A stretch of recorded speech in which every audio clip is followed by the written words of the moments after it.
In a latest military escalation between Iran and Pakistan, now Pakistani Air Force have struck several terrorist camps. That is what Pakistan has called under the code name of Operation Marg Bar Sarmachar. These Sarmachars are originally Pakistani and they have crossed over to Iran and they live in Sistan province mostly, and they have been operating against Pakistan's security establishment and they have been targeting Pakistani forces and security personnel in the past, and now the Pakistani Air Force have attacked them.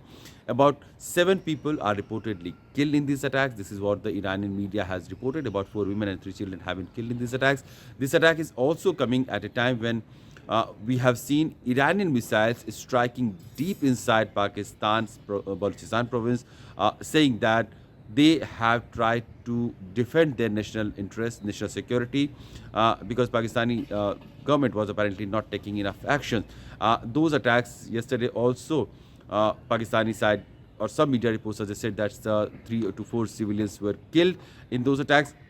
Now, we have also seen Pakistan's, foreign minister being regularly in touch with Iranian foreign minister. In fact, yesterday also they had a conversation about this entire attack, which is happening right now, and the attack.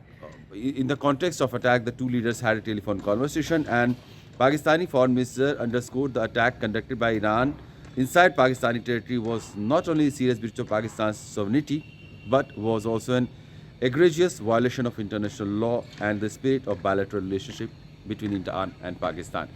We also know that since the Iranian missiles have struck in terrorist camps in Pakistan, there have been a diplomatic fallout. Also, Iranian ambassador who was in Tehran had been asked not to come back, and Pakistan has called back its own ambassador from Iran. We saw day before yesterday in Davos, Pakistan's foreign minister had a meeting with Iranian foreign minister, and Iranian foreign minister Hossein Abdullah also had a meeting with Pakistan's prime minister. Now, in the context of back-to-back political leadership's engagement between Iran and Pakistan, how come these attacks from Pakistan to Iran and Iran to Pakistan are happening? That remains mysteriously inexplicable. But we do know that in today's press release that Pakistani government has released after they have conducted this aerial strike in Sistan Balochistan province in Iran, they have said that they had consistently shared a serious concern about the safe havens and sanctuaries enjoyed by Pakistani origin terrorists calling themselves Sarmachars on the ungoverned spaces inside Iran. So they have highlighted this fact that the attacks have happened in the ungoverned spaces where these Sarmachars have been living, and also that this action is a manifestation of Pakistan's unflinching resolve to protect and defend its national security against all threat. Now, while Pakistan had raised the issue of violation of its own sovereignty and territorial integrity during Iranian missiles hitting Pakistani locations, now Pakistan's official press release also mentions that Pakistan fully respects the sovereignty and the territorial integrity of the Iran. The sole objective of today's act was in pursuit of Pakistan's own security and national interest, which is paramount and cannot be compromised. We know that Iran and Pakistan, they have been broadly friendly nation, as a very brotherly nation, and this is also finds mention in Pakistan's official press release in the wake of this missile attacks, where that says that Iran is a brotherly country and the people of Pakistan have great respect and affection for the Iranian people. We have always emphasized dialogue and cooperation in confronting common challenges, including the menace of terrorism. So now it looks like apparently Iranian side has attacked terrorist camps in Pakistan who were creating security challenges for Iran, and Pakistan has apparently attacked terrorists who have been hiding in Iran and they have been operating from Iranian land against Pakistan's security interest. That sounds a bit, unexplained. How are these events are happening? But meanwhile, Indian Foreign Ministry has also released a statement saying that they respect the right to defend in the wake of terrorism that that Iranian side has been facing for a lot of years now.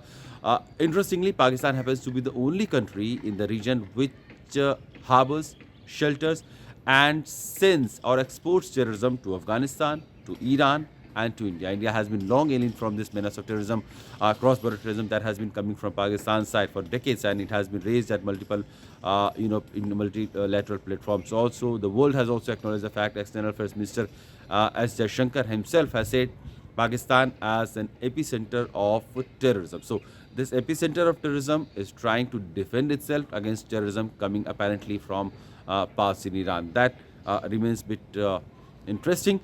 But for now, we have to see how this entire missile crisis between Iran and Pakistan would unfold in the days to come. Will it stop here? Because now it looks like an event. Because the Iranian side had attacked Pakistan, and Pakistanis have also attacked Iran. So the pressure, mounting pressure, the diplomatic pressure that Pakistani government had to retaliate or react or to respond to the Iranian missile, that broadly seems to have been satisfied for the domestic audience. But will the escalation go further, or the political leadership will continue to be engaged and they will try to bring down the temperature in the region? That remains to be seen. Meanwhile, we have continued to see Iran has been engaged in several locations in Red Sea area also, where its backed Houthi in Yemen, they have been continuously engaging in skirmishes with US-led forces in the region. So the entire conflicting situation remains very disturbing, and it doesn't look like situation is going to be cooler in the days to come.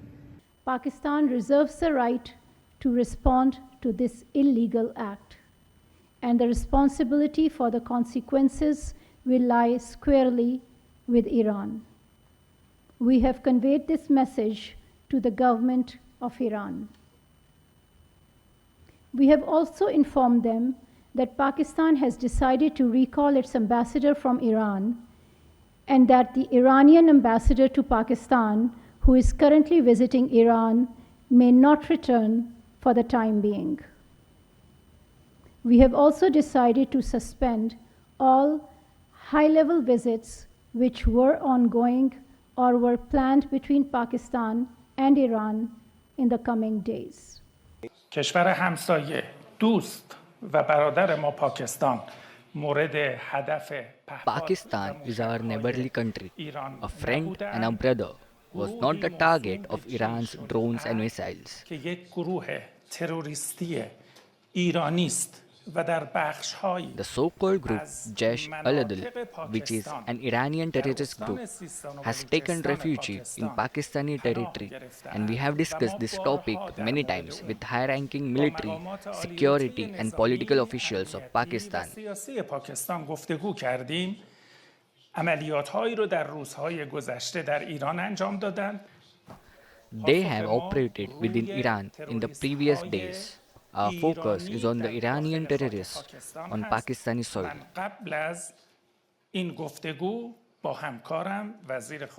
Before this conversation, I discussed with my colleague, the Foreign Minister of Pakistan, that we respect the integrity of Pakistan.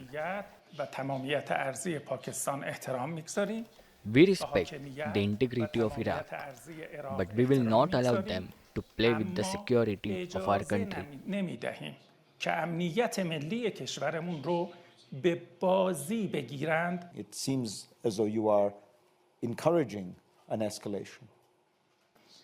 امنیت کشتیرانی و امنیت دریانوردی مورد توجه جدی جمهوری اسلامی ایران هست.